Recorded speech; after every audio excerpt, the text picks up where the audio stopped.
بسم اللہ الرحمن الرحیم۔ روایت ہے کہ حضرت داؤد علیہ السلام کی قوم کے 70,000 آدمی عقبہ کے پاس سمندر کے کنارے ایلا نامی گاؤں میں رہتے تھے، اور یہ لوگ بڑی فراغی اور خوشحالی کی زندگی بسر کرتے تھے۔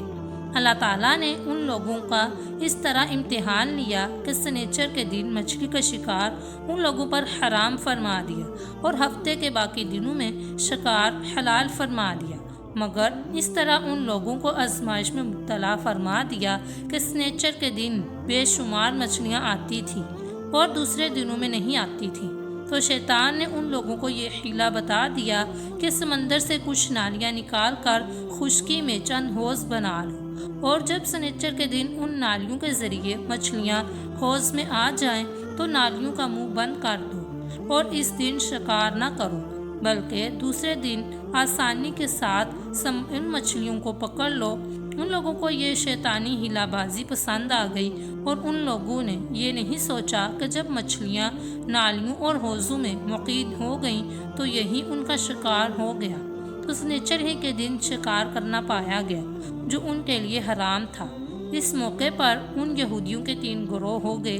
کچھ لوگ ایسے تھے جو شکار کے اس شیطانی ہیلے سے منع کرتے رہے اور ناراض و بیزار ہو کر شکار سے باز رہے، اور کچھ لوگ اس کام کو دل سے برا جان کر خاموش رہے، دوسروں کو منع نہ کرتے تھے، بلکہ منع کرنے والوں سے یہ کہتے تھے کہ تم لوگ ایسی قوم کو کیوں نصیحت کرتے ہو جنہیں اللہ تعالیٰ ہلاک کرنے والا یا سخت سزا دینے والا ہے۔ اور کچھ وہ سرکش و نافرمان لوگ تھے جنہوں نے حکم خداوندی کی اعلانیہ مخالفت کی اور شیطان کی ہیلے بازی کو مان کر سنیچر کے دن شکار کر لیا اور ان مچھلیوں کو کھایا اور بیچا۔ جب نافرمانوں نے منع کرنے کے باوجود شکار کر لیا تو منع کرنے والی جماعت نے کہا کہ اب ہم ان معصیت کاروں سے کوئی میل ملاپ نہ رکھیں گے۔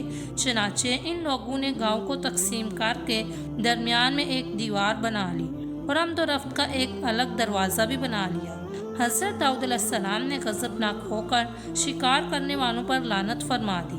اس کا اثر یہ ہوا کہ ایک دن خطا کاروں میں سے کوئی باہر نہیں نکلا، تو انہیں دیکھنے کے لیے کچھ لوگ دیوار پر چڑھ گئے، تو کیا دیکھا، وہ سب بندروں کی صورت میں مسخ ہو گئے ہیں۔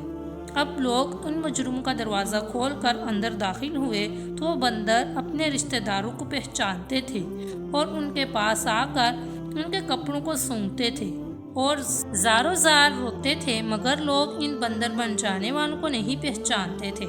ان بندر بن جانے والوں کی تعداد 12,000 تھی۔ یہ سب 3 دن تک زندہ رہے اور اس درمیان میں کچھ بھی کھا پی نہ سکے، بلکہ یوں ہی بھوکے پیاسے سب کے سب ہلاک ہو گئے۔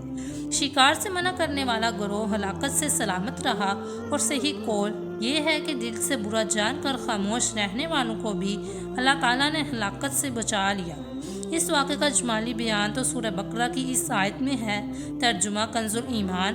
اور بے شک ضرور تمہیں معلوم ہے تم میں کہ وہ جنہوں نے ہفتے میں سرکشی کی تو ہم نے ان سے فرمایا کہ ہو جاؤ بندر دھتکارتے ہوئے۔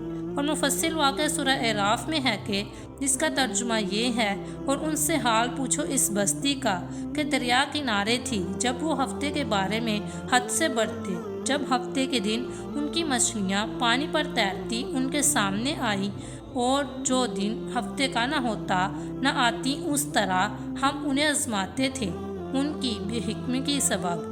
اور جب ان میں سے ایک گروہ نے کہا کیوں نصیحت کرتے ہو ان لوگوں کو جنہیں اللہ ہلاک کرنے والا ہے یا انہیں سخت عذاب دینے والا ہے، بولے تمہارے رب کے حضور معذرت کو اور شاید انہیں ڈر ہو۔